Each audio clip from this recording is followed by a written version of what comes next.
Bienvenido a un episodio más del podcast de JP Martínez. El día de hoy estaré platicando con un abogado, Eric Portillo, sobre las reformas laborales que quiere hacer nuestro presidente actual, Andrés Manuel López Obrador, que a día de hoy aún no se han aprobado. Correcto. Es un paquete de reformas constitucionales. Te agradezco mucho, JP, otra vez la invitación. Y es un tema bien interesante. Como te comento, es un paquete de 20 reformas que la mayoría se abocan a modificar temas a nivel constitucional. ¿Sí? Sabemos que la Constitución es la norma máxima, la mayor jerarquía en cuestión de normas en el Estado mexicano. Habrá quien diga que, bueno, a partir de la reforma del 2011, también los tratados internacionales son parte de la Constitución y de los derechos fundamentales que se deben de respetar. Pero vamos, en el estricto sentido, la Constitución es la máxima norma, ¿no? ¿Tratados internacionales como cuáles? Hay derechos humanos que se consagran en distintos tratados internacionales, por ejemplo, el Pacto de San José, que dentro de la participación de varios países se advierten derechos fundamentales que son bien importantes, que todos los países que son parte de los tienen que adoptar. Ok. ¿No? Entonces también se integran a la norma mexicana que se debe de respetar y de cumplir, ¿no? O sea, como son universales o generales, Eso. México los tiene que tener sí o sí. Es correcto. Ok. Entonces, mira, me gustaría dejar bien claro una cuestión que parecería obvia, pero aunque no lo creas, no lo es tanto. Y la gente tiene que saber que la soberanía se radica en el pueblo. Si nosotros escogemos qué tipo de gobierno queremos para nuestro país. Y que el poder supremo, vamos, la máxima autoridad en el país, se divide en 3 poderes de la Unión: en el ejecutivo, en el legislativo y en el judicial. Entonces, esto, te digo, parecería obvio, pero no mucha gente lo tiene claro. Ajá. Esto como contexto, ¿no? Para platicar de estas reformas, donde es en la Constitución donde se consagran las obligaciones de cada uno de estos 3 poderes. ¿Cuáles son las tareas? ¿A qué se van a dedicar cada uno de estos 3 poderes y cuáles son sus facultades? Uh-huh. En el tema legislativo están las cámaras. Exactamente. Donde se aprueban o se votan las reformas que se quieren hacer, ¿cierto? Correcto. Se analizan las leyes, las propuestas de reforma que pueden ser enviadas por una de las cámaras. El poder legislativo se compone del Congreso, pero el Congreso se compone de la Cámara de Diputados y de la Cámara de Senadores. ¿Sí? Ambos en sus propias atribuciones. Y una de las cámaras o la otra puede emitir una iniciativa de reforma. El poder ejecutivo, representado por el presidente de la República, también puede emitir reformas para que sean estudiadas por el poder legislativo, que es el caso de este paquete de reformas. Habrá gente que piense que lo que diga el presidente se hace. No es así. Primero tiene que pasar por este Congreso. Exactamente. Lo que diga el presidente y lo que quiera él modificar en la ley tiene que ser sometido a la revisión del Congreso de la Unión, que esa es su tarea: revisar estas leyes, ver cuál es la pertinencia, la conveniencia de estas iniciativas, si van a beneficiar o perjudicar a los ciudadanos y se aprobarán o no. Uh-huh. Hay algunas que se aprueban y entonces se promueven acciones de inconstitucionalidad y entonces el Poder Judicial la resuelve. En términos un poco más aterrizados, es si se aprueba una propuesta de reforma, puede ser que toque intereses de algunos grupos, de minorías que no estén de acuerdo y que crean ellos que esa reforma puede ir en contra de la Constitución. Y entonces el Poder Judicial ahora en él recae esa tarea de resolver si va en pro o en contra conforme a la Constitución, ¿no? Y los derechos fundamentales. Entonces, ¿el legislativo propone y el judicial evalúa y determina? Correcto. Proponen el Ejecutivo y el Legislativo. Y el Legislativo. Proponer. Si todos estamos de acuerdo, listo, el judicial no tiene nada que hacer. Si hay una confrontación, si alguien cree que se vulneran derechos de algunas personas, entonces promueven un juicio, por decirlo de una manera menos técnica, y entonces el Poder Judicial, a través del máximo tribunal, que es la Suprema Corte de Justicia de la Nación, resuelve si efectivamente esa reforma que se aprobó es acorde a la Constitución o va en contra de la Constitución. Muy bien. Que es el caso de este paquete de reformas. El presidente de la República es quien está lanzando esta propuesta de reformas para modificar distintos artículos de la Constitución, pensando en un beneficio. Y bueno, habrá que ver cómo resuelve el Poder Legislativo esta situación y si es que hay grupos que se inconforman y entonces lo trasladarán al judicial. Al judicial, exactamente. ¿Qué tan común, Eric, es que se hagan reformas constitucionales, refiriéndome a presidentes exclusivamente? ¿Y qué tan común también es que sí se aprueben, que de hecho se haga la voluntad de esa proposición? Es muy buena la pregunta porque es para reformar la Constitución. No es muy sencillo, no son enchiladas. Reformar la Constitución necesita de muchos candados por la trascendencia que implica el modificar esa carta magna, esa ley máxima del país. Por lo tanto, para que se apruebe de la totalidad de los integrantes del Congreso, se requiere que se apruebe por 2/3 partes. Todos los integrantes del Congreso lo divides en 3 y 2 de esas terceras partes lo tienen que aprobar para que se reforme. Pueden haber iniciativas de reforma a la Constitución que tengan mayoría, que la mayoría de los diputados y senadores estén de acuerdo. Sin embargo, no es una mayoría calificada que le llaman. A la mayoría del 50+1 es una mayoría relativa. Ok. Para modificar la Constitución se necesita una mayoría calificada, que son 2/3 partes. Muy bien. Ahora, todos los presidentes, mi pregunta va enfocada en eso. ¿Todos los presidentes proponen reformas constitucionales y de hecho las aprueban o no es común? Sí, esa era tu pregunta.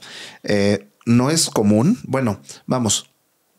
Siempre los presidentes de la República quieren dejar su huella en la Constitución. Sí. La trascendencia de un presidente de la República es muy importante para cada administración. Okay. Y tratan de dejar una reforma constitucional. Generalmente todos los presidentes de la República hacen una reforma constitucional. Sin embargo, no tan trascendente y no tan grande como en esta administración.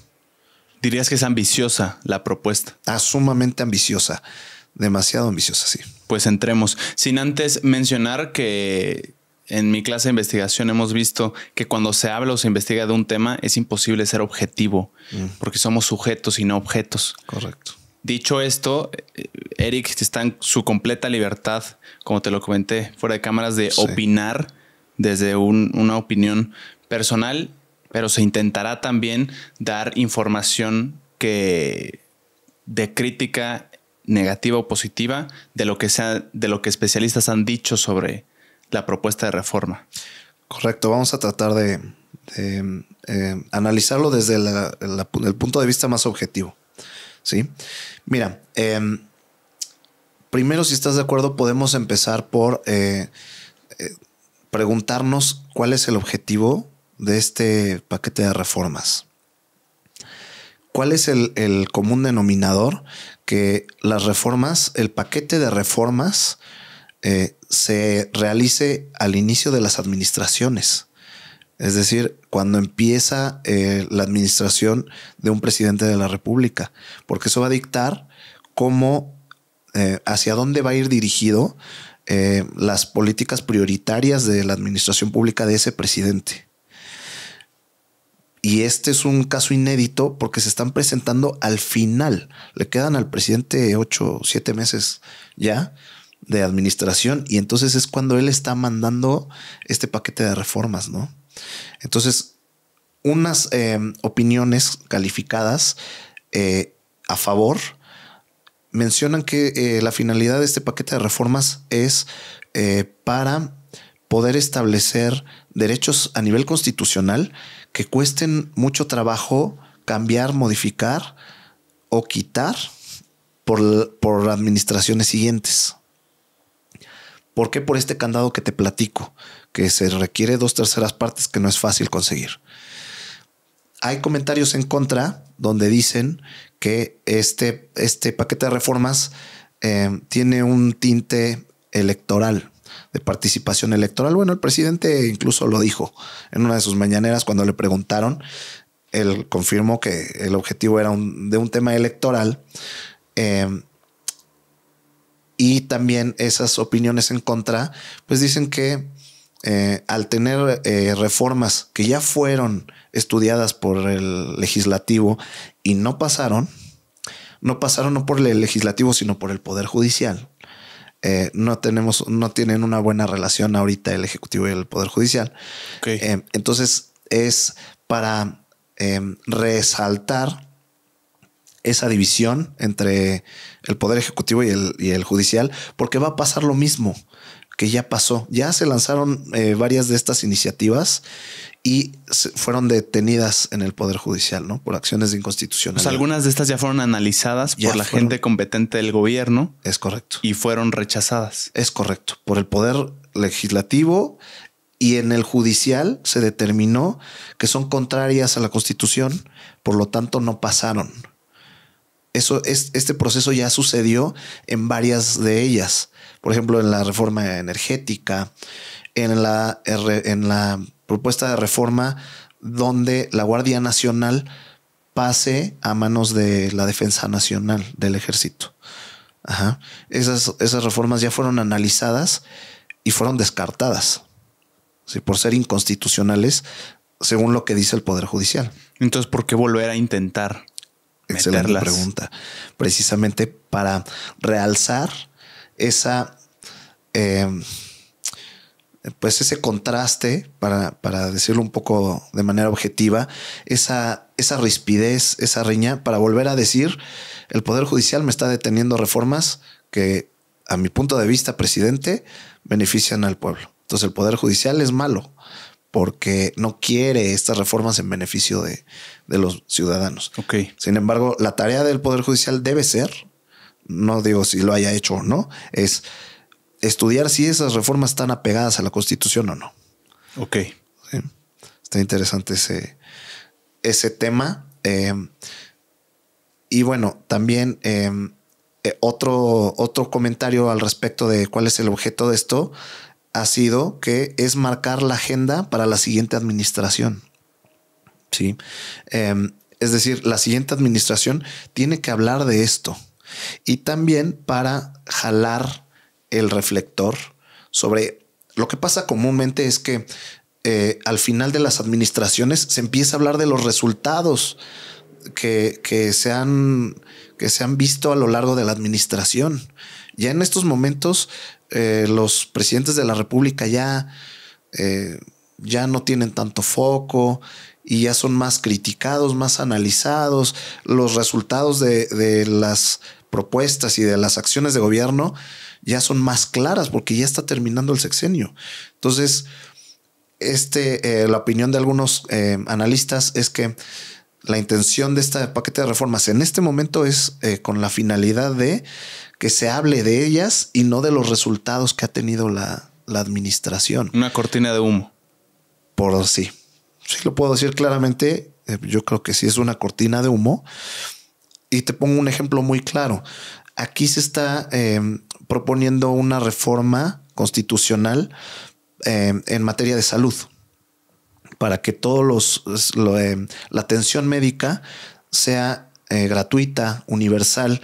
Una cuestión que ya está incorporada a la Constitución. Con los seguros sociales. Con Seguro Social, el IMSS, el ISSSTE y el IMSS Bienestar, que es muy polémico en este momento. Pero ya está consagrado el derecho a la salud en la Constitución. Sin embargo, pues se hace una modificación muy, muy leve, en términos, en palabras, ¿no? Y entonces eso hace que se hable de la reforma en materia de salud, que suena muy bien, la gratuidad, la universalidad de la atención médica, y no se hable de que, bueno, con toda honestidad, el tema de salud en esta administración no fue positivo. ¿Me explico? Entonces, en lugar de estar hablando de los resultados en materia de salud a lo largo de la administración, se está hablando de esta nueva reforma para que tenga una percepción de es muy bueno lo que está haciendo el presidente, ¿no? Y sí te quiero decir, la Constitución, haz de cuenta que es una caja fuerte que debe de resguardar con todo celo los derechos fundamentales, los derechos más básicos que debemos de tener como gobernados. Nos los enseñaron en la primaria: el derecho al trabajo, el derecho a la salud, el derecho a una vivienda digna, el derecho a una identidad, etcétera, ¿no? Sin embargo, se está incorporando muchas reformas, se están subiendo a nivel constitucional temas que los deben de regularse en las leyes generales. Es decir, te voy a poner un ejemplo. Tomando este mismo tema de la reforma en materia de salud, si hay una persona en situación de calle, él no está teniendo una atención médica gratuita. ¿Estamos de acuerdo? Perdón. Sin embargo, la Constitución así lo contempla, que es un derecho. Discúlpame.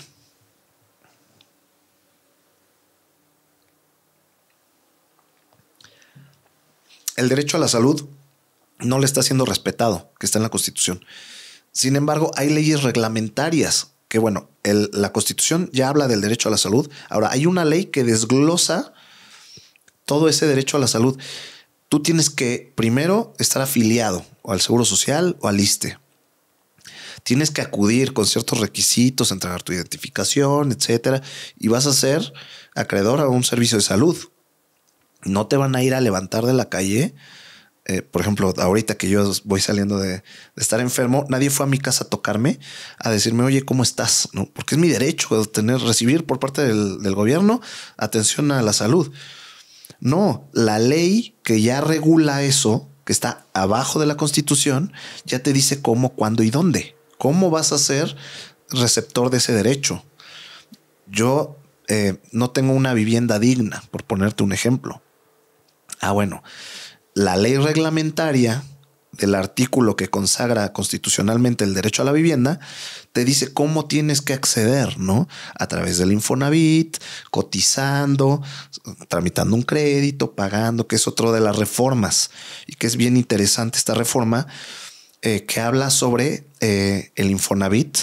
Tú sabes que el Infonavit es esta institución que te permite acumular un recurso que por una parte aporta el trabajador y por otra el patrón, a efecto de que hagas un ahorro, y además el Infonavit te da un crédito y entonces eso ya te permite comprar una casa, ¿sí? Y la vas pagando con una tasa de interés más baja que cualquier institución financiera, cualquier banco que te dé un crédito. Porque se ve como ayuda, no como negocio. Es correcto. Totalmente ese es la finalidad. Entonces, ahora, y se me hace una reforma positiva, que lo que marca esta reforma es que no nada más te van a otorgar créditos el Infonavit, sino también te van a permitir rentar a un costo sumamente bajo, que no debe rebasar el 30% de lo que tú ganas como trabajador. Hasta este momento el Infonavit solo te da un crédito para comprar vivienda, no para rentar. Es correcto. Y con esta nueva reforma la gente podría acceder a un crédito para rentar. Para rentar. ¿Qué pasa? En lugares donde, por ejemplo, en la Ciudad de México, aquí donde estamos, se habla mucho de la gentrificación, donde esto significa que, bueno, personas con ingresos mayores, de mayor otros poder lugares, adquisitivo, mayor sí. poder adquisitivo es el término, llegan a habitar la ciudad, y entonces hay un desplazamiento de los habitantes originarios de ese lugar que está siendo gentrificado, ¿no? Entonces las rentas se suben muchísimo y para un trabajador resulta sumamente oneroso poder rentar un inmueble cerca de tu lugar de trabajo. Y eso genera que tengas que gastarte 4, 5, 6 horas de traslados de tu casa a tu lugar de trabajo. Esto se me hace muy positivo entonces que el Infonavit ya pueda otorgar inmuebles en arrendamiento a un costo que no represente más del 30% de tus ingresos, ¿no? Se me hace muy bueno. También faculta esta reforma para que el Infonavit pueda construir. Actualmente, los particulares, las desarrolladoras son las que construyen y entonces tú analizas si te alcanza o no con tu crédito Infonavit y vas y la compras. Ahora el Infonavit puede construir viviendas que se adecuen a la posibilidad del crédito Infonavit. ¿Me explico? Hacerla más personalizada. Más accesible, diría yo, ¿no? Porque los desarrolladores evidentemente quieren desarrollar una casa, un departamento al cual le puedan sacar el mayor margen posible. El Infonavit, retomando tu comentario de que no es un negocio, puede desarrollar viviendas que sean mucho más accesibles para un crédito Infonavit, para lo que sí alcanza con un crédito Infonavit. Ok. ¿Estás bien? Sí. Perdón. Sí, si necesitas pausar, pausamos, ¿eh? No te preocupes. Tomar agüita. En el tema de salud, ahora hace poco hablabas acerca de cómo funciona ahorita y de que el ciudadano tiene que tener la voluntad y cumplir ciertos requisitos para acceder, de hecho, al sistema de salud mexicano. Sí, con esta nueva reforma, ¿cuál es la diferencia en términos reales? O sea, ¿cuál va a ser la diferencia respecto a cómo está ahorita? Es buenísima pregunta. Realmente no se modifica nada. Es una modificación donde te habla que el Estado va a ser el encargado de suministrar los medicamentos de manera gratuita y prestar estos servicios de manera universal. Lo que va a generar que cualquier institución de salud atienda a cualquier persona, tenga seguridad social o no, tenga IMSS bienestar o no, tenga ISSSTE o no. ¿Sí?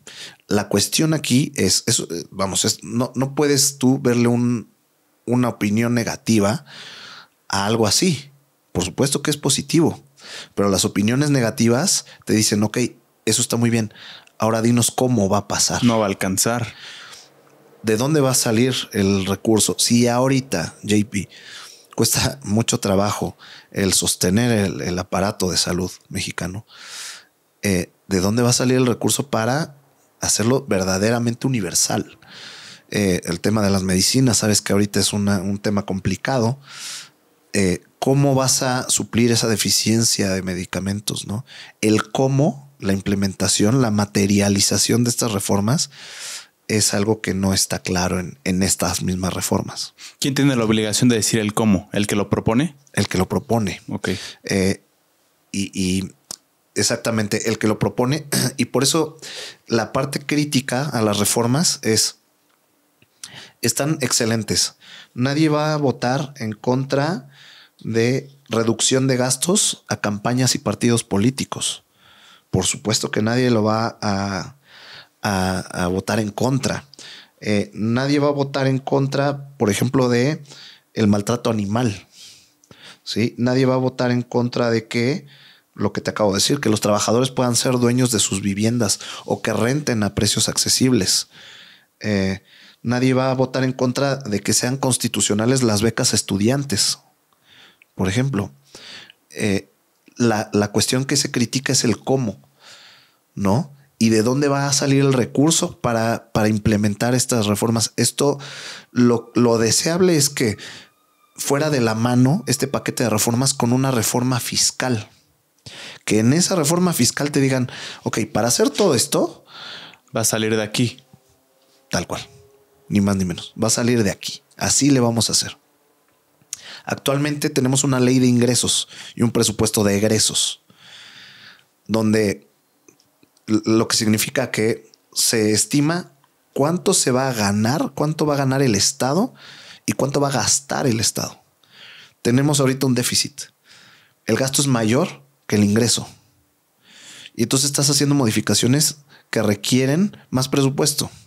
Eso va a tener que salir de un lado. Alguien se va a tener que apretar un cinturón. Parte de la respuesta por el lado positivo es que va a salir más recurso de quitar a los organismos constitucionales autónomos, ¿no? Como el INAI, el INE. Correcto. Los organismos, los famosos OCAS, que le llaman organismos constitucionales autónomos, y por eso era importante la acotación del Ejecutivo, Legislativo y Judicial, ¿dónde caben en la estructura de gobierno? ¿Dónde están? ¿De quién dependen? Los organismos autónomos, como el Banco de México, como bien lo dijiste, el INE, el INAI, el INEGI, la Comisión Reguladora de Energía, etcétera, se encuentran como satélites a la altura de los tres poderes de gobierno de la Unión. No dependen de ninguno de ellos, son totalmente autónomos. Y esta figura de los organismos autónomos se creó básicamente por el abuso de alguno de los poderes de ciertas cuestiones estratégicas del país, ¿no? Por ejemplo, el INE. ¿A quién le puede beneficiar tener el control del INE? Pues a los funcionarios públicos que son electos por votación popular, por elección popular. Claro, para poder manipular y favorecer votos. Sí. Entonces, los organismos que dependían de la administración pública, del Ejecutivo, y que se encargaban de las elecciones, pues obviamente van a beneficiar a tu jefe, ¿no? Vas a beneficiar a tu jefe, al poder del cual dependes. Entonces, esa necesidad hizo que, ¿sabes qué? La institución, el ente que se encargue de las elecciones va a ser totalmente autónomo y no va a depender presupuestalmente, ni técnicamente, ni administrativamente, ni del Ejecutivo, ni del Legislativo, ni del Judicial. Nadie puede meter las manos ahí. ¿Quién los regula entonces? La Constitución. La Constitución. Y vamos, no son almas libres que pueden hacer lo que sea. Es que parece que es así, ¿no? Pareciera que es así. Sin embargo, están coordinados. La figura es de coordinación con los tres poderes. El Senado y la Cámara de Diputados, el Congreso en general, es quien puede regular esta situación de poder elegir a los titulares de estos organismos. Pues hacen convocatorias generales para que los titulares ostenten los cargos de estos organismos. Pero se coordinan, no dependen de nadie. Sí son susceptibles de vigilancia. Sí son susceptibles de regulación. ¿Por parte de quién? Por parte del Congreso, básicamente. Pero no están supeditados a ellos. Administrativamente, técnicamente y económicamente son autónomos. Pero ¿cómo le hacen esas instituciones autónomas para que en caso de que el presidente nacional de una de estas sea corrupto, alguien sea regulado? Precisamente es lo importante, que estos organismos son básicamente resultado de la lucha. Son cuestiones que hemos ganado los gobernados, ¿sí? Entonces, la conformación de estos organismos es un activo de el derecho mexicano. Entonces, cada vez más se les han dado más facultades. Lo que vulgarmente se les dice, se les da más dientes para que puedan sancionar. Si alguien es corrupto, que puedan sancionar, ¿sí? Por ejemplo, se critica mucho la falta de dientes de la Comisión Nacional de Derechos Humanos, ¿no? Emiten recomendaciones. Yo, Comisión Nacional de Derechos Humanos, advierto una violación a derechos humanos. Sí, para no decir palabras que pueden ser censurables. cada vez más ha ganado esa facultad de sanción, la comisión, ¿no? El INAI es este Instituto de Transparencia, de Protección de Datos Personales. Cada vez ha ganado más facultades para poder sancionar a cualquier servidor público que no sea transparente, que oculte información. Al INAI le puedes pedir información de lo que quieras, donde haya recursos públicos, de lo que sea, de cuánto gana un servidor público, de a dónde se han ido estos recursos destinados a tal institución, partido político, sindicato, a cualquier fideicomiso. ¿Sí? Tú le puedes pedir la información de quien tú quieras, al INAI, y te lo tienen que dar. Pero hay cosas que encadenan, ¿no? Los propios gobiernos. Por ejemplo, hace poco creo que fue sobre el Tren Maya, sobre el costo total del Tren Maya, y por un argumento de riesgo de seguridad nacional, el gobierno no quiso, o sea, puso un candado por no sé cuántos años. Exactamente. Hay 2 excepciones para que se pueda compartir la información, y qué bueno que lo tocas. Hay 2 excepciones. Que la información sea confidencial. ¿Cuál es la información confidencial? Que yo diga tu teléfono, tu dirección, tu nombre completo, que comparta información que tú no quieres que sea pública. Ok. Esa información sí no se puede divulgar. Siempre y cuando no sea de servidores públicos. Y la información reservada, que es de interés público o de seguridad nacional. Esa información se reserva, se oculta hasta por 5 años y no puede ser consultada. Por esa relevancia de que puede estar en riesgo la seguridad del país si se compartiera esa información. Entonces, en este caso que me estás platicando, bajo el argumento de que es de seguridad nacional, que por supuesto no es de seguridad nacional, las grandes obras, se reserva la información. ¿Y quién evalúa si de hecho es de seguridad nacional o no? Eso nadie. Es la mejor pregunta que puedes hacer. ¿Quién evalúa si es efectivamente de seguridad nacional o no? Sí. Hay una laguna jurídica importante ahí. Nadie se quiere meter en ese tema.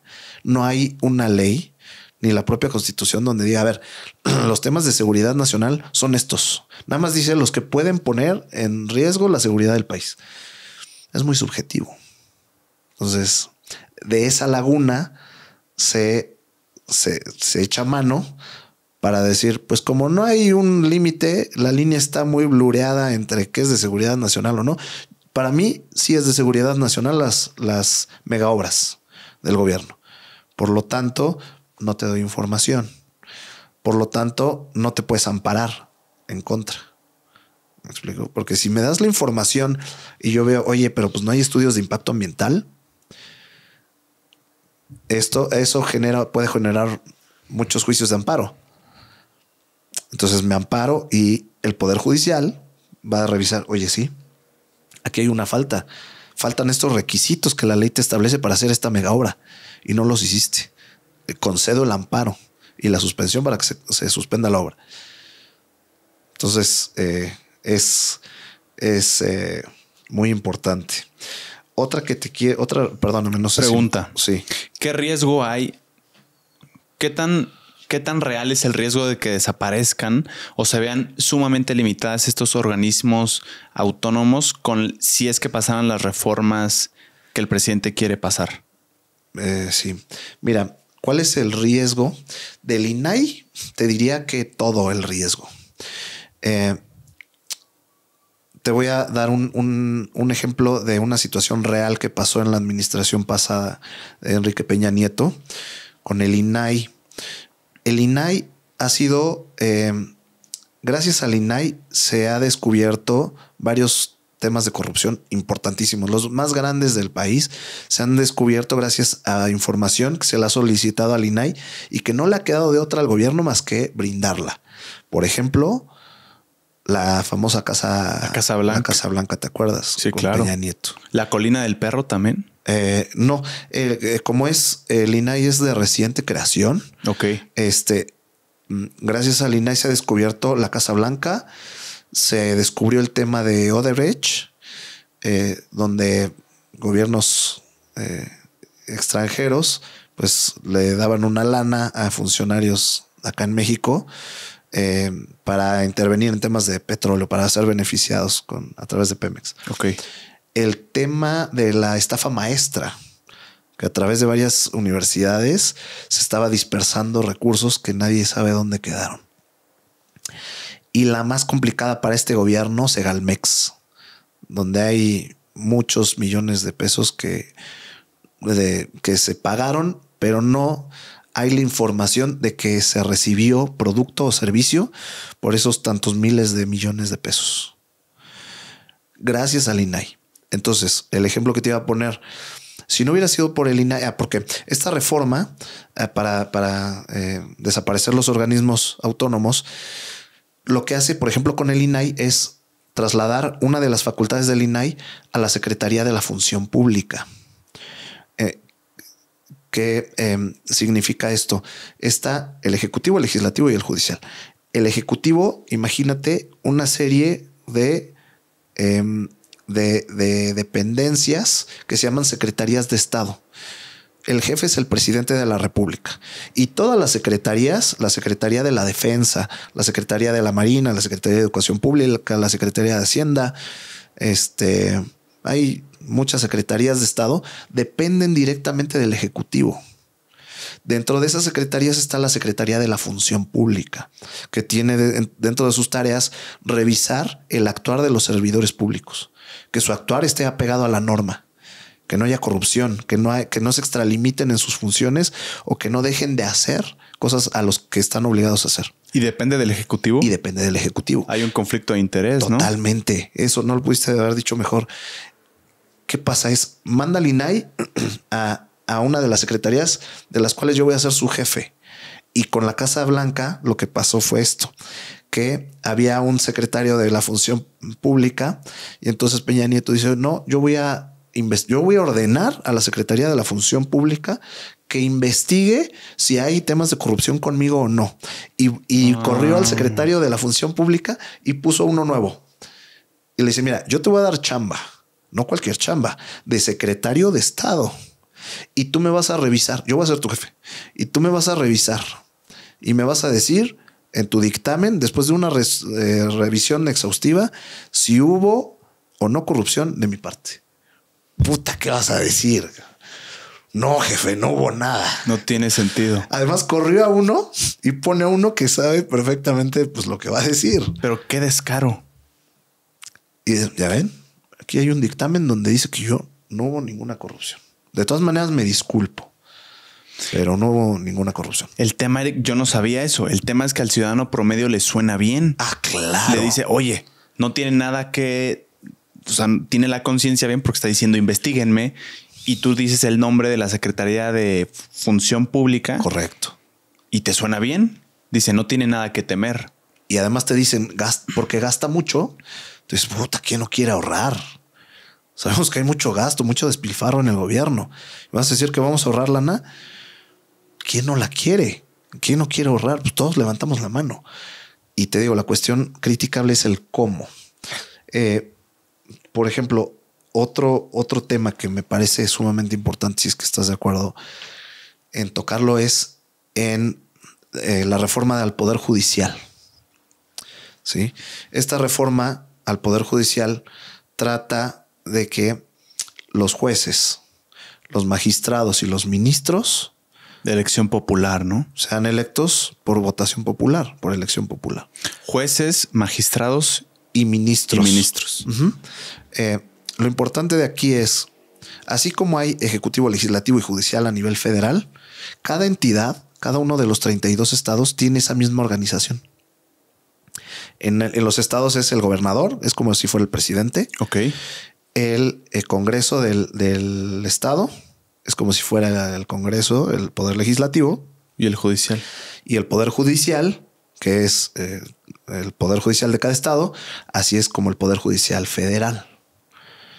La cuestión con esta reforma es que en el imaginario de la mayoría de la gente que no tiene por qué saber la estructura orgánica de los poderes judiciales, es que si yo llevé un caso donde advertí corrupción en mi asunto, pues ya el Poder Judicial es lo peor, ¿no? Pero sí hay que distinguir entre el Poder Judicial del Estado al Poder Judicial federal. Otra cosa, se habla de que es necesaria una reforma al Poder Judicial porque muchas personas que tienen toda la apariencia de haber cometido delitos salen libres. Y algo que sí me gustaría que la gente sepa es que esa cuestión es multifactorial. Hay básicamente dos entidades en cuestiones penales que intervienen para que una persona salga libre o no, o sea, privada de su libertad: la fiscalía y el Poder Judicial y el juez. Ajá. La fiscalía, por muchos años, hasta hace poco, y materialmente sigue siendo dependiente del Ejecutivo. La fiscalía es la encargada de que, haz de cuenta, si a mí me roban, yo voy y denuncio el robo a la fiscalía. No es del Poder Judicial. Los ministerios públicos no son del Poder Judicial y es algo que mucha gente tiene esa confusión. Se abre la carpeta de investigación, tienen que generar toda una serie de investigaciones y entonces decirle: ahora sí, juez, te presento una carpeta de investigación donde yo creo que hay los elementos que configuran el delito y tú juzga. Pero entonces, ¿a quién pertenece el Ministerio Público si no es al judicial? Sí, siempre perteneció al Ejecutivo, al presidente, al Poder Ejecutivo. En el 2016 hubo una reforma para que se hiciera autónomo. Tiene sentido. Tiene totalmente sentido. Sin embargo, en los hechos no es autónomo. Sigue siendo nombrado por el presidente. El Senado selecciona una lista y el presidente escoge, pero vamos, quien tenga la mayoría en el Congreso, pues va a hacer una lista de la que el presidente quiere escoger. Entonces, esa reforma hubiera estado muy padre aquí. A la fiscalía, una reforma a la Fiscalía General de la República. Que es autónoma. Que es autónoma en papel. Y entonces ya el Ministerio Público, la Fiscalía, que ahora es autónoma, ahora sí le presenta su investigación al Poder Judicial. Y el Poder Judicial tiene una norma. Y haz de cuenta que tienes un molde que es de forma cuadrada. Y entonces, si esa acción no cabe porque es un triángulo en ese cuadrado, el Poder Judicial va a decir: no se configura ese delito. Pues va para afuera porque estuvo mal hecha la investigación por parte del Ministerio Público. Y aunque sea evidente que esa persona fue culpable, si no se presenta de manera adecuada esa investigación, el Poder Judicial no lo puede hacer. El caso más grande y más que puede sonar más familiar para la gente es el de Florence Cassés. No sé si te acuerdas. El nombre me suena nada más. Una francesa que se supone que era una perteneciente a un grupo de personas que privan de la libertad a otras, para no decir la palabra. No hay tema, secuestraba ella. Sí. Entonces no hay problema por eso. Bueno, no. Sí, era parte de una banda de secuestradores. Sí, no es importante decir las cosas como son. Perfecto. Y entonces los atrapan, pero los andan paseando y hacen un montaje con cámaras, televisoras, donde en ese momento los atrapan, pero eso fue muchísimas horas después. Y armaron el montaje donde los atraparon y todos los estuvieron paseando. Se dice que incluso fueron víctimas de tortura, si me permites también decirlo. Claro. Y entonces los pusieron para montarles esa escena. Se estudió, llegó a la corte esa situación, se advirtió que fue un montaje. De ahí sale lo de Lord Montajes y demás, porque participó Loret de Mola en ese reportaje. Por eso le dicen Lord Montajes. Ahora muchas cosas tienen sentido ahora. Sí, y a mucha gente le va a hacer sentido. Sí. Por eso es Lord Montajes. Entonces él fue y estuvo ahí entrevistando en tiempo real cuando detuvieron a esas personas, ¿no? Y entonces el novio de esta francesa la entrevistan y le empiezan a decir: oye, ¿por qué tú secuestrabas? Y no, es que yo no. Oye, ¿por qué te pasó? No, nada. Y pues se advertía que le estaban dando golpes, ¿no? Entonces eso es tortura y muchos otros delitos. Entonces eso estuvo a cargo del ministro Saldívar y él determinó que fue inconstitucional, fue violatorio de derechos humanos esa aprehensión y la dejaron ir.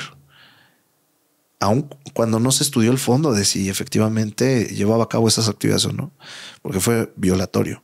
Entonces, ¿a qué voy con esto? El Poder Judicial tiene que determinar lo que la ley dice, ¿sí? Nos guste o no, sea popular o no. Muchas veces la ley no es popular. Es lo que es lo justo, es lo que debe hacer, o lo más cercano a lo justo, porque vamos, no hay una justicia perfecta. Pero el tema de esta reforma que habla sobre que los jueces, los magistrados y los ministros son jueces, magistrados y los ministros. Los ministros son los de la Suprema Corte, del máximo tribunal del país. O sea, ¿fueron jueces en algún tiempo? ¿Tienen conocimiento de derecho o no necesariamente? Hay ministros que no tienen una carrera judicial necesariamente. Desde mi punto de vista, tiene que ser un requisito, pero no lo es. ¿Cuál es su chamba de un ministro? El ministro es precisamente revisar con base en la Constitución de la manera más fina, más pulcra, más especializada, más preparada, si un tema relevante que ya cursó todo un proceso de primera instancia, segunda instancia, apelación, amparo, revisión, los temas más trascendentales que pueden influir en la vida jurídica del país, si son procedentes o improcedentes, si son constitucionales o inconstitucionales. Y si van a crear un nuevo criterio, si ese asunto por tanta relevancia que tiene, se necesita cambiar el aparato jurídico del país. Y te puedo dar muchos ejemplos, pero para ya no alargar más este punto de la reforma, sí te quiero decir que plantea que los jueces, magistrados y ministros sean electos por votación popular. Suena bien, ¿no? ¿O qué ves tú? Pregunta antes, ejecutivo, a nivel ejecutivo, me refiero a nivel nacional, porque distinguiste antes los gobiernos estatales y los nacionales. Sí, correcto. Él habla del nacional. Qué bueno que acotaste eso. Habla del nacional. Ok. Habla a nivel federal. De los jueces federales, magistrados federales y ministros, que es la máxima autoridad judicial. Me suena un poco extraño el hecho de que ahora los jueces tengan que hacer una campaña electoral y tengan que convencer al pueblo de que son los más justos. Eso me suena extraño. Absolutamente. Es que por un lado suena muy bien decir por qué ellos, quién los pone, por qué no se exponen al escrutinio público y a que la gente vote por ellos.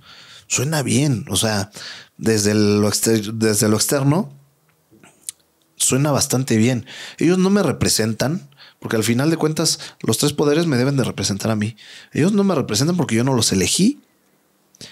Sin embargo, el punto complicado de esto es que, número uno, dime, por ejemplo, ¿por qué juez votarías? El nombre de un juez o magistrado. Que exista. Ajá. No tengo idea. Te digo algo, yo también no, o sea, de memoria no me sé los nombres de ningún juez. ¿Cómo tú tendrías en la mente el nombre de un juez? A través de su cara, ¿no? Que la vas a ver en comerciales. Espectaculares, en publicidad impresa, en la radio. ¿Y quién? Eso significa hacer campaña. Sí. ¿Y quién hace las campañas? Los partidos políticos. Ellos son los facultados para recibir presupuesto del erario público y destinarlo a campañas políticas. ¿Cuál es la finalidad de las campañas políticas? Traerle opciones a la gente, darlas a conocer y que puedan elegir con base a eso. Exactamente. La elección que les parezca mejor a cada quien. Totalmente correcto. Dar a conocer a la gente cuáles son sus opciones, claro, cuáles son sus propuestas. Y entonces ellos lo hacen. Los partidos políticos tienen esa facultad. Pero pues ¿qué implica? Que entonces los jueces se van a tener que someter a los partidos políticos. Entonces, si yo partido político te voy a meter una lana a ti, JP, porque yo creo que tú eres el juez que puede ser el bueno, yo te voy a destinar recursos que me da, que yo tomo del erario, que me da el gobierno, para dártelo a ti. Te estoy apostando a ti. Y cuando ganes, yo voy a enviar una reforma que si te llega a ti siendo ministro, más oye, te vale te acuerdes. Te acuérdate, por favor, ¿no? Yo te eché la mano. Entonces, eso es muy peligroso. Puede haber quien diga, no, también hay candidatos independientes. Nadie los pela. Quien tiene los recursos para hacer campañas, para poner tu cara en un espectacular, en una revista, en anuncios de poste en poste, son los partidos políticos. Entonces te vas a deber a ellos. Por eso es muy criticado el ministro Saldívar, que renuncia a la corte y se somete al partido político. Entonces, y otra cuestión que es muy peligrosa también. Bueno, no peligrosa, sino más bien el sinsentido de esto. Si tú fueras candidato a juez, ¿cuál sería tu propuesta de campaña? Cumplir con lo que diga la ley. Ser justo. Ese es un comentario que apenas platicando con mi suegro me hacía ver. Yo decía, pues claro, ¿cuál va a ser tu propuesta de campaña? Lo acabas de decir, perfecto, ser justo. ¿Sabes cuál va a ser la mía que yo voy a ser tu contraparte? Pues la misma. Justo. ¿Y cuál va a ser nuestra competencia? El argumento de la propuesta de campaña del tercero, el cuarto y el quinto. Ser justo. Ser justo. Tú no puedes prometer yo voy a cambiar la Constitución porque no es facultad del Poder Judicial. Yo no puedo decir yo voy a invertir más en el tema de seguridad. No. Ese no es tu facultad, es facultad del Ejecutivo administrar ¿no? Entonces, ¿qué va un juez a promover? Pues, ser carismático, ser galán, ser guapo, sí. ¿Estás de acuerdo que es un factor importante? O a lo que a otras personas nos interesaría, sus estudios, al menos, o sea, que sea abogado, que haya salido de una universidad muy prestigiosa. Eso. Correcto. Pero precisamente es la función de un juez, de un magistrado, de un ministro. Usar ese tiempo no para estar haciendo campañas. Es para estar especializándose, para estarse preparando, para estarse siendo calificado, sometido a cuestiones de confiabilidad, ¿no? Que vamos, de temas se me fue el término, pero de confianza, de controles de confianza, ¿no? Que sea sometido a temas de controles de confianza que adviertan que no es una persona que va a ser corrupta, ¿no? Entonces, esa reforma es muy mala. Te puedo platicar de las que creo que son muy buenas. Venga, pregunta antes. ¿Se pueden aprobar solo algunas? O si se aprueba es todo el paquete o no se aprueba nada. Excelente pregunta. Cada reforma se tiene que estudiar en lo particular. Y yo creo que muchas están lanzadas con el objetivo de que no pasen, como las que platicamos. Esta es evidente que no va a pasar porque se va a atorar o en la Cámara Revisora o en en el Congreso o en el Poder Judicial. Pero la pregunta es, ¿el paquete de que AMLO quiere impulsar tiene que ser aprobado en su totalidad para ser aprobado o puede ser solo algunos? Pueden pasar algunas. Okay. Pueden pasar algunas. Por ejemplo, el de la reforma que habla sobre las becas. Se sube a nivel constitucional este programa de Jóvenes Construyendo el Futuro. No sé si tienes idea más o menos de qué trata. Seguro solo tengo comentarios prejuiciosos sobre eso. Okay. De las becas mensuales. Exactamente. Que personas le dicen ninis a los que lo reciben. ¿Va por ahí? Exacto. Es eso. Las personas que no estudian, pero no se han podido incorporar al mundo laboral, reciben una beca por un año. Cuestión que se me hace muy positiva. La cuestión es la implementación porque hasta ahorita, pues sí se han advertido muchos temas de corrupción, porque hay muchos funcionarios públicos que están recibiendo esa beca. Entonces necesita muchos controles. Primero yo te diría, la Constitución no es para eso. La Constitución debe de consagrar lo más fundamental de los derechos. Y de ahí las leyes por abajo de la Constitución ya deben de decir el cómo, cuándo y dónde. Entonces, pues las becas para mí no tendrían que estar en la Carta Magna. La Carta Magna debe estar en las leyes, que además para que estén en las leyes no necesitas 2/3 partes, necesitas la mitad más 1 de los votos en el Congreso. Pero nadie va a decir que no.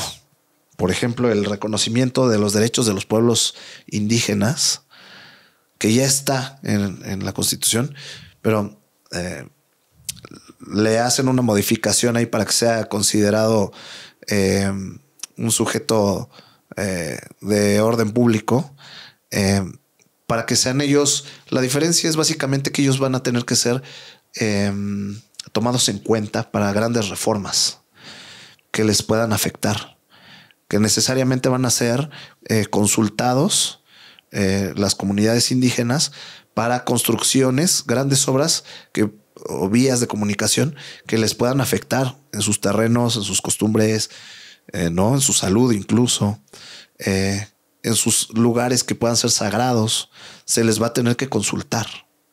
¿Y eso tiene que estar estipulado o no se interpreta lo mismo de lo que ya está en la Constitución sobre eso? Es eso. O sea, eso puede ser agregado en una ley general, pero nadie va a decir que no. ¿Me explico? Eso va a pasar. Esas reformas van a pasar, sí o sí. O sea, ejemplo de esa reforma, ¿cómo se vería? Si ahorita quieren seguir construyendo el tren o el transporte que están haciendo por estos rumbos y tienen que ir a tienen que deshabitar una localidad donde hay personas indígenas, esa reforma te diría que lo primero es ir a hablar con ellos, preguntarles, y en caso de que se ponga en riesgo su localidad y su supervivencia, por tanto, no se hace. Será tomada en cuenta. No dice que no se hace. Ok. Es el mejor ejemplo que puedes dar. Su opinión debe de ser tomada en cuenta. No dice que tiene que ser obligatorio que ellos acepten. Será tomada en cuenta. Hay cuestiones de usos y costumbres que se respetan, pero otras que son muy complicadas de respetar. O sea, hay comunidades indígenas y pueblos afromexicanos. No, es exclusivamente de temas de pueblos indígenas, donde está permitido el que los hombres seleccionen a las niñas de 13, 14 años para casarse, ¿no? Pero que ya no pueden ser integrados a la vida legal. Eso es más la afectación de los niños que el respeto. Es más importante, son más importantes los niños que las costumbres. Que las costumbres, que los usos y costumbres de los pueblos indígenas. Los que no afectan derechos tan fundamentales se respetan, ¿no? Ok. Perdón.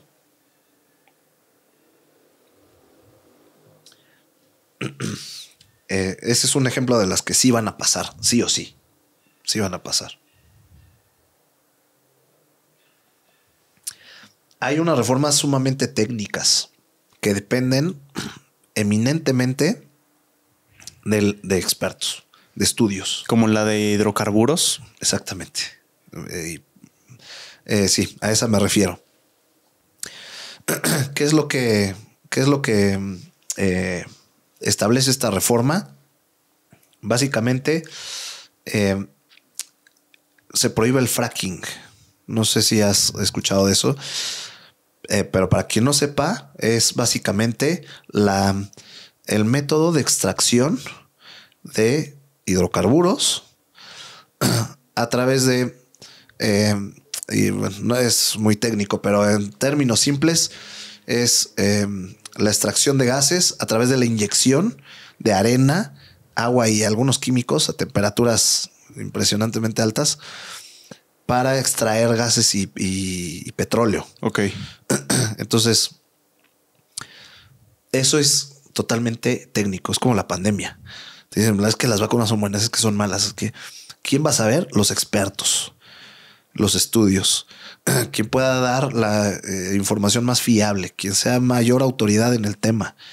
Porque hay opiniones a favor. Quienes dicen, en el mundo se está haciendo, si se hace de manera controlada, sin corrupción, como debe de hacerse, es sumamente benéfico y va a exponenciar económicamente al país a través de la comercialización de los hidrocarburos. ¿Quién lo hace normalmente? ¿Empresas privadas o solo son por parte del gobierno? Ambas. Ambas. De acuerdo al país o de acuerdo a las leyes que lo regulen.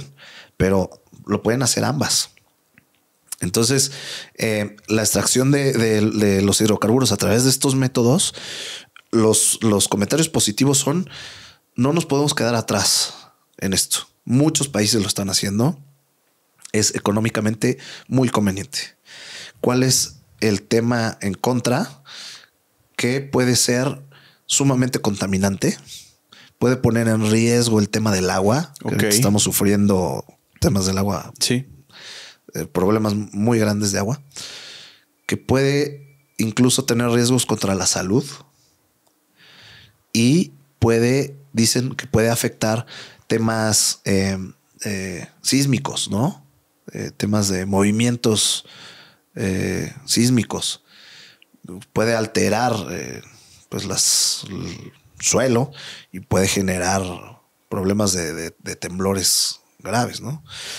Entonces, ahí es una cuestión sumamente técnica. Otra reforma que es sumamente técnica es la energética, ¿no? Que ya fue estudiada básicamente, donde la CFE, por un lado, esta reforma, ahora es una empresa del gobierno. Lo que quieren hacer es transformarla en un organismo autónomo, precisamente, que sea encargado de la energía, ¿no?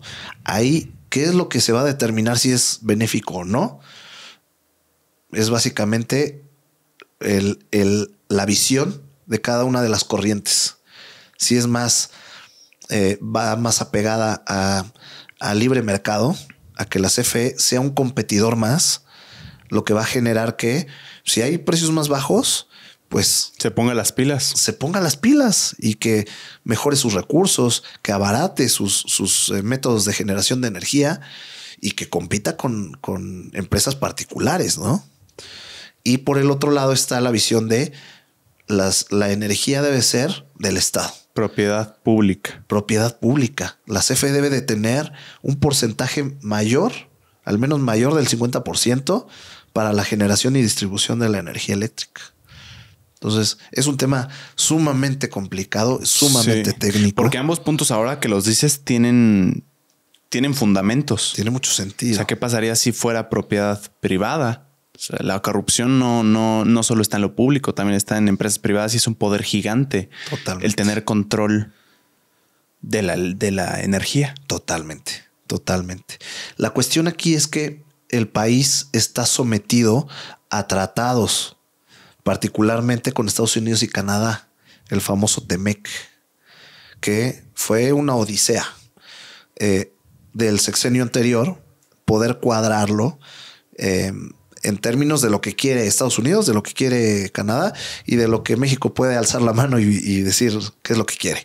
Pero es importantísimo este tema. Entonces, lo importante es que quien cerró, ya le puso la cereza al pastel del TEMEC, pues fueron funcionarios públicos de ese gobierno, de este sexenio.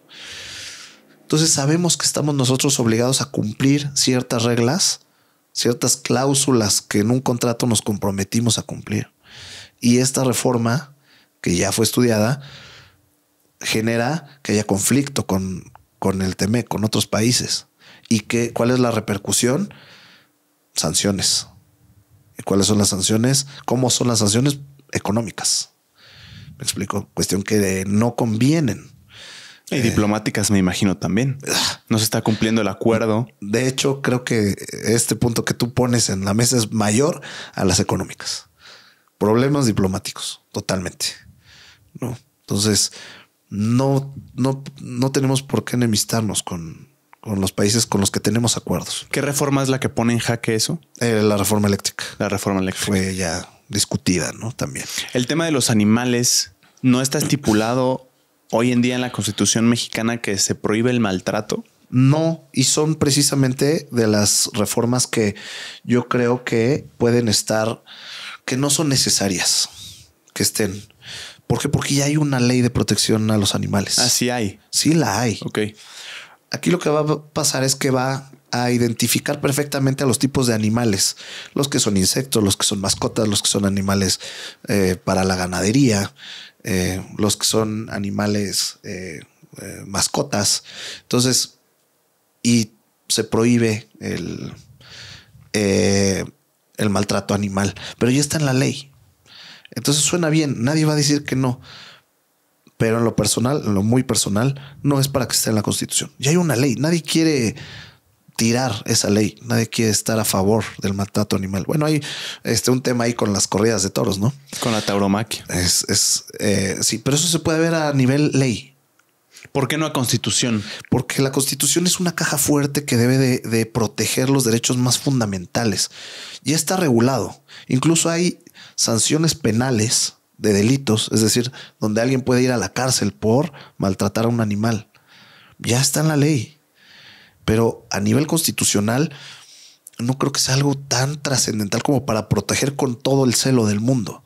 Eso debe ser lo más fundamental. Y es que, te digo, es el capricho de muchos presidentes para tener su propia reforma constitucional y trascender en la historia política del país. Y entonces tú ya lees un artículo 4º constitucional, por ejemplo, que ya te habla de la igualdad, pero también te habla de la salud, del derecho a la salud, pero también te habla de los estudiantes, pero ya te habla de las becas, pero te habla también del derecho a tener, consumir agua tratada. Y es un artículo que antes era muy bonito porque describía perfectamente el derecho fundamental. Y entonces ya retacan a la Constitución de cosas que ya se hace un menú extenso de que ya no sabes qué es derecho fundamental y qué no.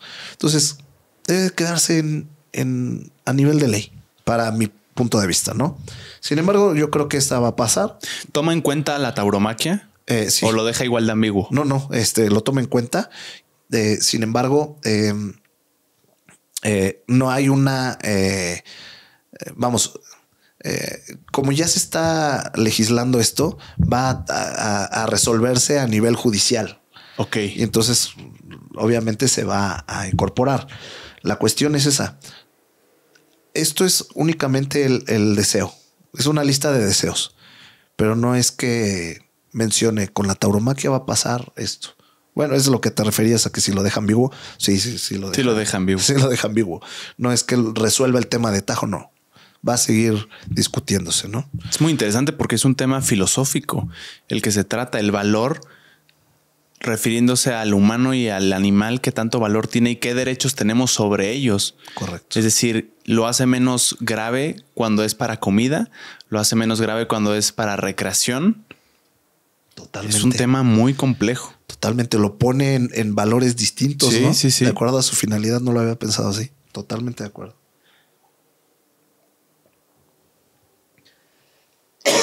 Perdón, Oye, otra reforma importante es el tema de los vapeadores. ¿Hay reforma para eso? Esa no la vi. Perdóname. Correcto. A nivel constitucional prohíbe esta reforma los vapeadores y el fentanilo, ¿no? Pasa lo mismo. Ya hay un artículo que garantiza el derecho a la salud y hay una ley general de salud. Ya hay una lista de sustancias que están prohibidas. ¿Sí? No es necesario ponerlo en la Constitución, los vapeadores. Mañana va a haber otra cosa que no sean vapeadores, se va a llamar distinto. Y ya está en mi Constitución. Perdón que lo diga así, pero ya está en la Constitución, ya está inmortalizado, digámoslo así. El vapeador en la Constitución no es necesario. Sí, eso debe estar en la Ley General de Salud, en un reglamento. Y ponerlo al nivel del fentanilo es de proporciones, pero totalmente impares. O sea, no prohíbe el fentanilo para uso médico, hay que aclararlo. Sí permite el uso para temas médicos, Pero vamos, para uso recreativo y para sustancias prohibidas, pues evidentemente es hacia donde lo prohíbe. Pero vamos, esa yo creo que también va a pasar, esa reforma, pero sinceramente no creo que sea un tema constitucional o de relevancia constitucional que los vapeadores estén en... ¿Qué es prohibición? Es prohibición, sí, de comercialización de los vapeadores. Ahora, ¿cuál es la otra perspectiva de muchos analistas?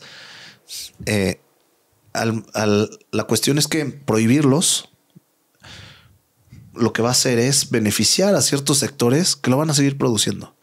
Quien ya tiene el hábito de ese consumo lo va a seguir haciendo, y quien le está generando un beneficio, pues se lo va a incrementar muchísimo más, porque lo van a seguir produciendo, eso tenlo por seguro, pero ya no sabemos. Va a ser más caro. Va a ser más caro, puede ser. Va a ser incluso más nocivo, porque van a abaratar, no va a haber regulación. Nadie me va a regular de qué materiales uso, porque qué es sustancias. Ilegal, en principio. Es ilegal. Exactamente. ¿Cuántos tóxicos, qué estudios tienen para incorporarlos a los programas de salud, de prevención de la salud? ¿Y cuál es el fundamento del gobierno frente al cigarro normal? Por ejemplo, ¿por qué no hay una prohibición del cigarro? Por intereses. Es los callos que se pisan, si me permites la expresión, son muy grandes, de intereses sumamente grandes, internacionales. La industria del tabaco es muy grande y es una causa de las mayores causas de salud pública, no nada más en el país, en el mundo.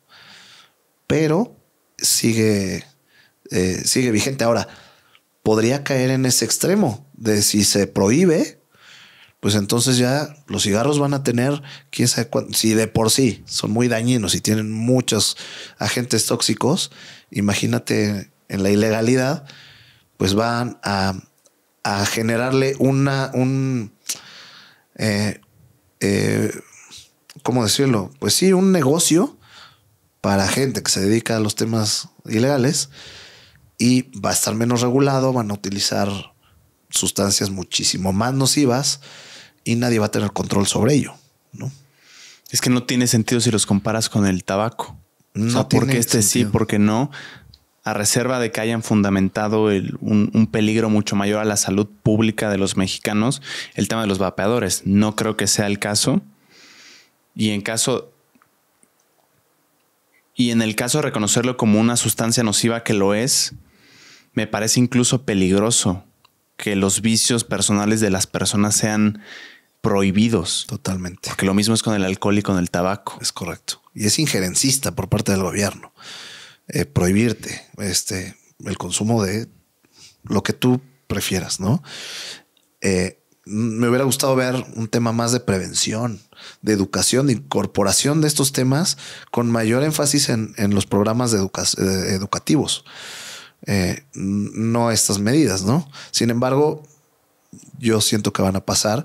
Ahora, lo que dices es muy importante. ¿Sabes cuál es la diferencia de daño al cuerpo entre un vape y un cigarro? ¿Qué margen de daño causa entre uno y otro? No. Ni yo, y nadie lo sabe. Entonces, ¿qué es lo que se debió haber hecho? Hacer estudios. Es lo que digo. Generar los estudios para que se determine. Los hay, pero son sumamente... no son profundos, no son superficiales. Entonces, deben de haber primero esos estudios a fondo por instituciones y autoridades en materia de salud para determinar a ciencia cierta cuáles son los daños que causa el consumo de los vapeadores versus el consumo del cigarro. De eso sí lo hay, pero de los vapeadores no. Entonces yo creo que sería un buen inicio, ¿no? Sería un buen inicio, porque además con el tema del fentanilo me hace más sentido la prohibición, porque no solo es una afectación individual, sino podría llegar a ser un asunto de salud pública. Es correcto. El tema de los vapeadores no se distingue mucho aparentemente según lo que me dices. Sí, claro. No hay un estudio pormenorizado donde se acredite este es el estudio, ¿no? Me acuerdo que participé en un estudio donde el Sanborns, perdón por el comercial. No, puedes decir lo que quieras. Gracias. Empezó a introducir los cigarros electrónicos al país. La COFEPRIS determina que están prohibidos. Y entonces empiezan a hacer confiscadero de cigarros electrónicos, pero el argumento de la COFEPRIS fue porque precisamente se desconoce si son dañinos o si ayudan a dejar el cigarro o no. Entonces, como no sé, están prohibidos. Fue una medida muy drástica porque nuevamente no surge desde el conocimiento, desde los estudios profundos, sino de la ignorancia. La ignorancia, totalmente, ¿no? Básicamente esas son las reformas más trascendentales, JP, que te puedo decir. Y creo que no dejamos alguna al aire. Hablamos, bueno, muy, muy brevemente sobre la reforma que sugiere que la Guardia Nacional se incorpore al ejército, ¿no? Entonces es un tema sumamente delicado porque básicamente la Constitución habla de que la seguridad pública debe estar a cargo de un mando civil, no militar. Entonces, los temas castrenses, de los militares, tienen una finalidad, que es la protección del país hacia el exterior, apoyar en temas muy precisos y muy particulares de seguridad, en temas de delitos muy precisos. Como ¿sí? Terrorismo. Sí, terrorismo, crimen organizado, narcotráfico, ¿no? Sin embargo, la seguridad al interior, para protegernos a nosotros como ciudadanos, debe estar a cargo de un civil. No puede estar a cargo de una persona o de una corporación militar, porque son visiones totalmente distintas, son facultades totalmente distintas e incluso tienen preparación totalmente distinta, ¿no? Los militares no están preparados para convivir al día a día con el civil. Los militares no tienen por qué, en muchas de las ocasiones, priorizar derechos humanos cuando ya hay un estado de excepción. ¿Me explico? Para la seguridad pública interna es lo fundamental, el respeto a los derechos humanos, la preparación, el objetivo, la visión de una policía civil no es lo mismo que de una policía militar. Entonces, eso evidentemente ya también fue analizado y va a tener el mismo desenlace. Actualmente nuestra seguridad civil es la Guardia Nacional. Es correcto. Y lo que se quiere hacer con la reforma es mezclarla con el ejército. Que dependa del ejército. Que dependa del ejército. Sí. Es decir, preparados por el ejército. Que le tengan que rendir cuentas al ejército. Que los jefes sean los titulares de la Secretaría de la Defensa y de la Marina, ¿no? Bueno, más bien desde la Defensa. Que dependan totalmente de ellos. Sí. Que las instrucciones, que las órdenes, que la administración la dicte el ejército, básicamente. Esa es la finalidad de esta reforma, y que puede ser peligrosa. Ahorita depende del ejército, pero eso se discutió y se autorizó para que fuera de manera temporal, por la urgencia de poder crear este organismo que se llama Guardia Nacional, que sustituyó a la Policía Federal. ¿Y de quién dependía la Policía Federal? ¿A de quién recibía las órdenes? ¿A quién le rendía cuentas? Es totalmente, era totalmente una autoridad administrativa de la administración.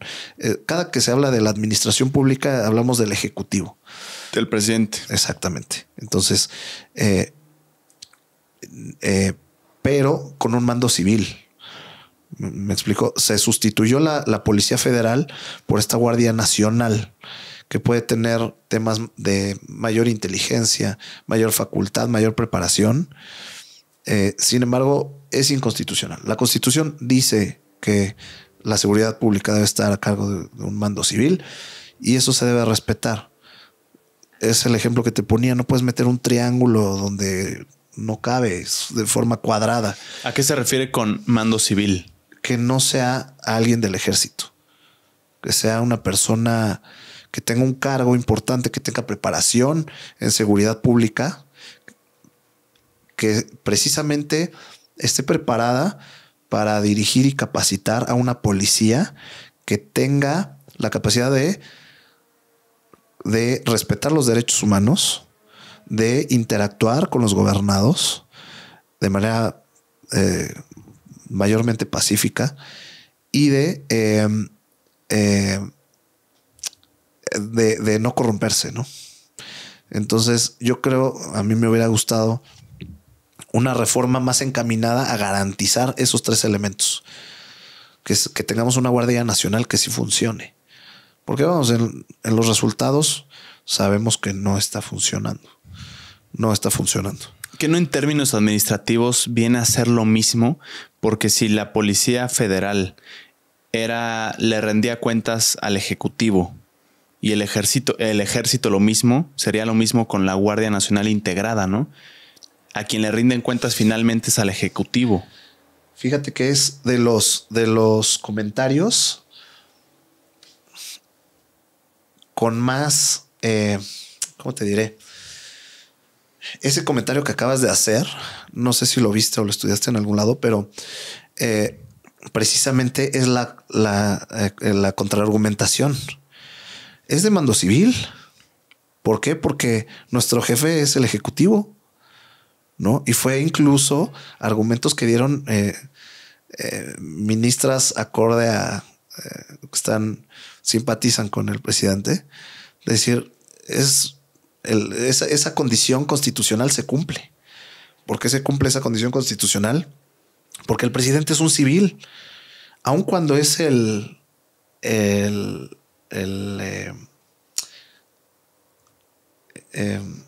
jefe máximo de las Fuerzas Armadas, es un civil. El presidente no es un militar. Entonces es muy buen argumento y sobre eso se dio el debate. En eso se basan. En eso se basa el debate. Tienen un punto sólido. Es un punto, pero legalmente ya en estudio a fondo habla del mando específicamente de la Guardia Nacional, de la seguridad pública, no del mando del mando. ¿Me explico? Sí, lo quieren más bien aterrizar términos reales. Sí. O sea, cómo se ve en cuanto a lo civil. Es lo que importa. Sí, porque sería tanto como decir que es de mando civil porque depende del Ejecutivo, pero que la soberanía al final recae en los gobernados. Entonces los gobernados no somos civiles. Militares, somos civiles. Entonces tiene un mando civil.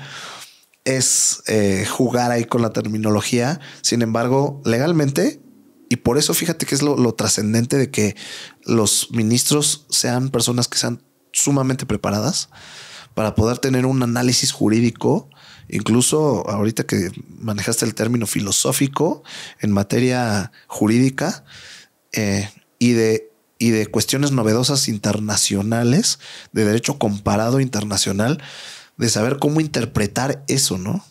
Debe ser sumamente pulcro y preparado y con una visión sumamente objetiva, ¿no? Y creo que esas son las reformas más trascendentales. De hecho, le dimos una repasada a todo. Muy bien.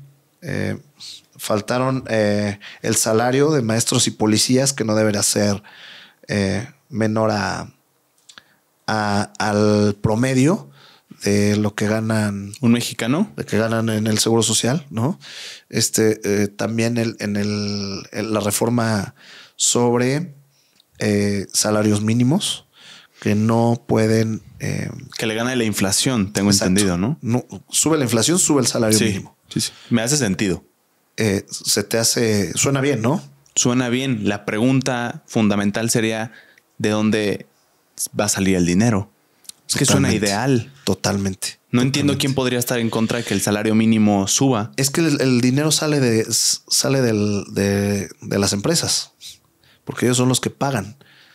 Y te comento un ejemplo rapidísimo de esta reforma. En mis tiempos libres doy asesorías gratis y me decía una persona que me pidió asesoría, oye, es que yo ganaba mucho más del salario mínimo y entonces me demandaron mis hijos, mi esposa, una pensión alimenticia y me fijaron un salario mínimo de pensión.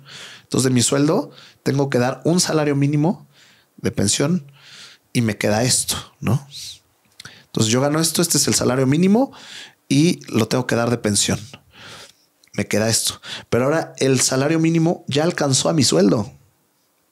Entonces implicaría que yo tuviera que dar todo mi sueldo y yo ya no tengo ese mínimo vital. No. Entonces es una cuestión complicada porque además, pues esa responsabilidad recae en los empresarios, recae en la industria, porque ellos son los que, no hay quien dice es que el lado positivo sobre esta reforma es cuando dicen que pues es bueno que el salario mínimo suba. Y están mal los que critican que si sube el salario mínimo va a subir la inflación. Eso es falso, que incluso en la actualidad no ha pasado. Ha incrementado incluso al doble el salario mínimo y no se ha incrementado de manera abrupta la inflación. Sin embargo, esto es relativamente cierto porque pues entonces que lo suban al triple, al cuádruple, todos vamos a estar a favor que suban el salario mínimo. Tenemos la carga para los empresarios, ¿no? Para el capital privado. Para el capital privado, porque pues, el gobierno dice que suba 4, 5, 6 veces. No pasa nada. No pasa nada. No se pasa, ¿no? Y genera este tipo de situaciones. Hay un empresario que dice, es que no es que si tú ganas el salario mínimo y el salario mínimo sube, yo te voy a subir el salario. Significa que... Vas a pagar más impuestos. Vas a pagar más impuestos, pero sí, totalmente. Esa es otra perspectiva que también genera más carga impositiva. Sin embargo, lo que dicen algunos es si tú ganas esto del salario mínimo y el salario mínimo sube acá, tu chamba no representa esto. Tu trabajo, lo que sabes hacer, vale esto. Entonces tú te vas. Yo me voy a quedar con los que su trabajo sí vale eso, ¿no?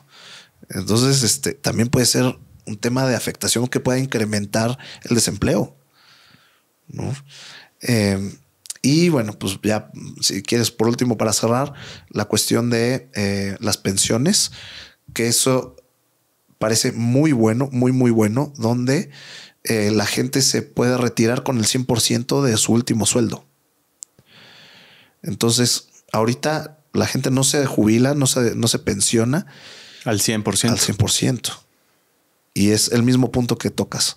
¿De dónde va a salir la lana para esto? Ahora, no es para todos, ¿eh?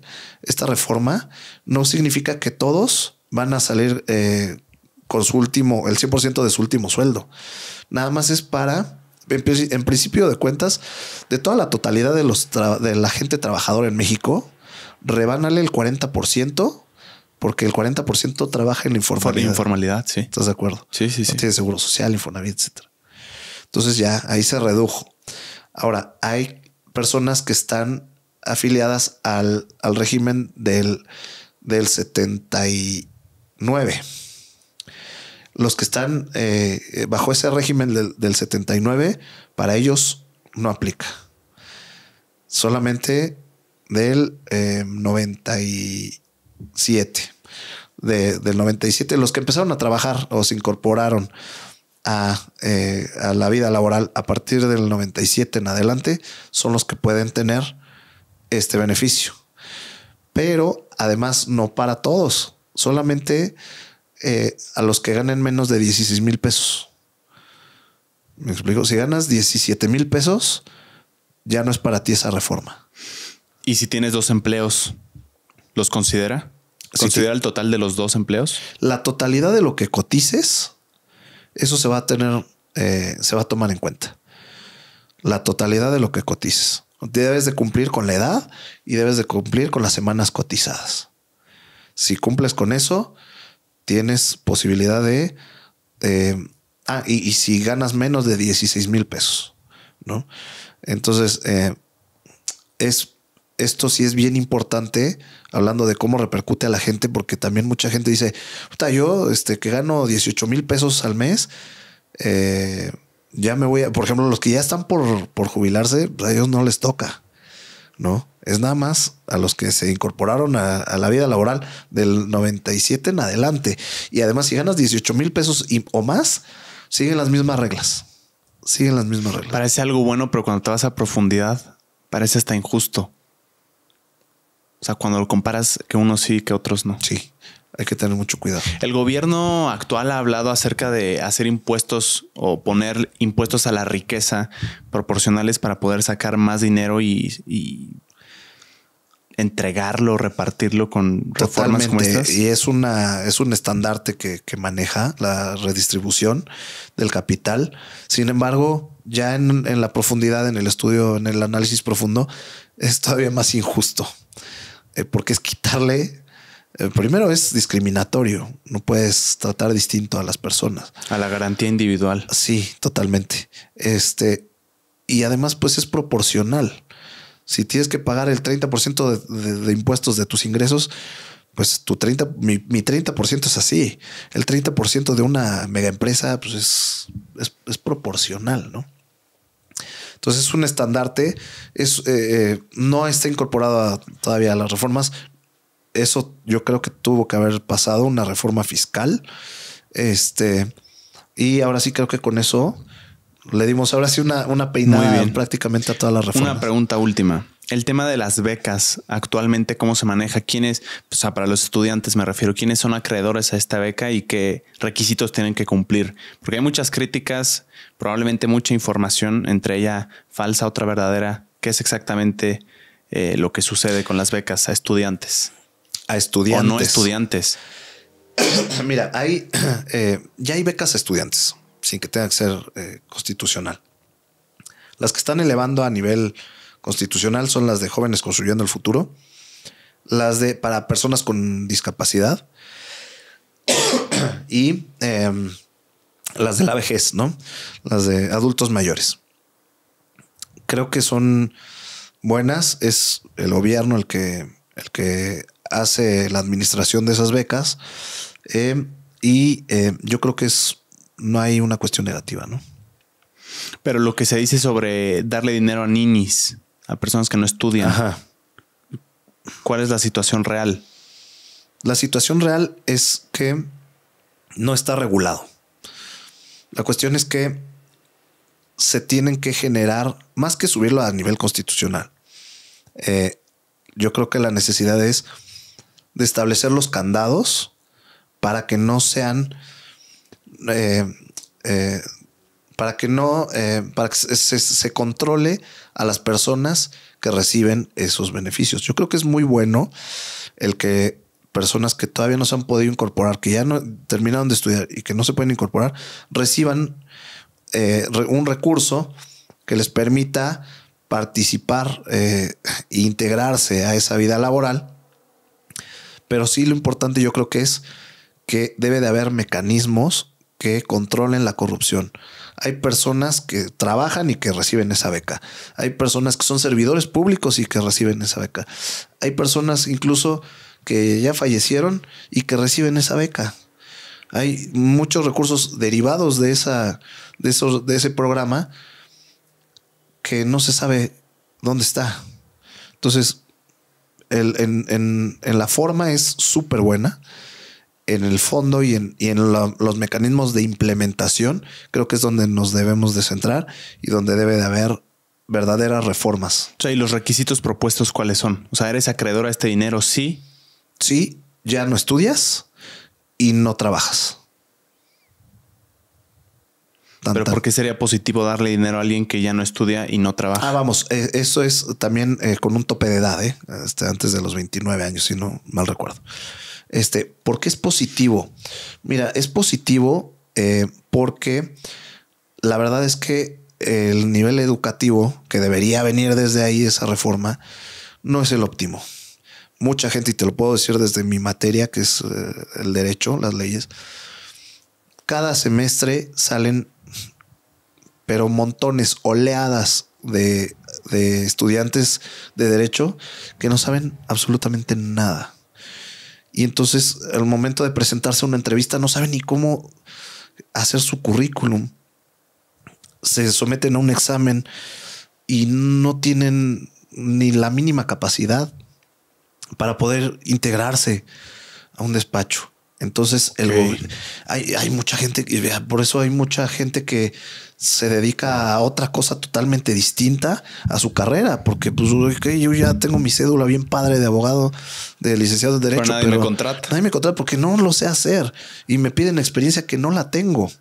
¿Cómo voy a tener experiencia si no? Entonces el gobierno te dice, a ver, tú eres un bufete jurídico o cualquier otra empresa que necesite un abogado. Yo, gobierno, te voy a pagar su sueldo, pero tú enséñale. Permítele incorporarse, permítele tener esa experiencia que en cualquier otro lugar se la van a pedir. Esa es la idea. Esa es la fuente, el objetivo. Porque hay muchos, hacen hasta el cliché del Uber, ¿no? Que es un oficio muy digno y respetable. Pero hay ingenieros, doctores, arquitectos, abogados que se dedican a otra cosa totalmente distinta por la imposibilidad de incorporarse, porque nadie les dio esa oportunidad. Y el lado negativo, pues es decir, hay gente que no tiene la necesidad de hacer absolutamente nada. Le pagan, no están sujetos a te voy a correr si no haces bien las cosas, porque quien me paga es el gobierno, ¿no? Y me lo voy a gastar en caguamas. Es la crítica. Esa es la crítica, ¿no? No se está utilizando para prepararme, para de aquí de este sueldo me voy a pagar un curso que me prepare mejor y que sí me permita tener la capacidad de ser requerido en este empleo, ¿no? ¿Y es por un año? Es únicamente por un año, únicamente por un año. ¿Se sabe cuánto es mensualmente? Es un salario mínimo. Que son 4,000 y algo. No, pegándole los 5,000. No, ya son 6,300, me parece. Es una buena lana. Sí, incluso el salario mínimo ya está más alto. Son ahorita, si no mal recuerdo, son 6,000. No te quiero mentir, pero son más de 6,000 pesos lo que reciben mensualmente. Es una muy buena lana, muy buena lana. Entonces te alcanza para las caguamas y para todo. Claro. Y creo que ambas posiciones yo no lo había visto desde el punto de vista que tú dices en cuanto a positivo. Sí. Hay una sobresaturación de profesionistas y muchos no están bien preparados. La idea de, oye, que aprenda palpando la profesión, yo le pago su sueldo, tú no pierdes nada, tienes una ayuda extra y él aprende, suena bien, pero también en la acción eso es completamente distinto. Ese es el problema, la acción, y no es lo que se está atacando. Se está elevando a nivel constitucional y nadie me lo toque, que nadie lo va a tocar. Más bien, ¿por qué no ajustamos las reglas, los candados, como tú dices bien, los controles de corrupción para que ese dinero sí sea destinado para eso? ¿Por qué se lo estás dando a un servidor público? ¿Por qué se lo estás dando a un dirigente más bien a una persona afiliada a un partido político? ¿Por qué se lo estás dando a alguien que ya ni vive? ¿No? Entonces, yo centraría más la atención en reformar esas leyes que elevarlas a nivel constitucional. Muy bien, pues con eso podemos cerrar. Eric, si te parece. Perfecto. Te agradezco mucho que hayas platicado por segunda vez conmigo. Tienes las puertas abiertas para seguir hablando de temas relevantes cuando así sea y si te parece bien. No, yo te agradezco muchísimo. La verdad que es un espacio, además de donde hay mucho aprendizaje, que esa libertad para poder expresarse es valiosísima, y pues yo encantado de volver a participar contigo en temas relevantes para tu auditorio. Muy bien, comenta tú que lo escuchaste o lo viste en YouTube. ¿Qué le preguntarías la siguiente vez o qué dudas concretas te quedaron para en el siguiente episodio poder hacérselas y que nos las responda de viva voz el buen Eric? Les agradezco, que estén muy bien y suscríbanse, por favor. Bye.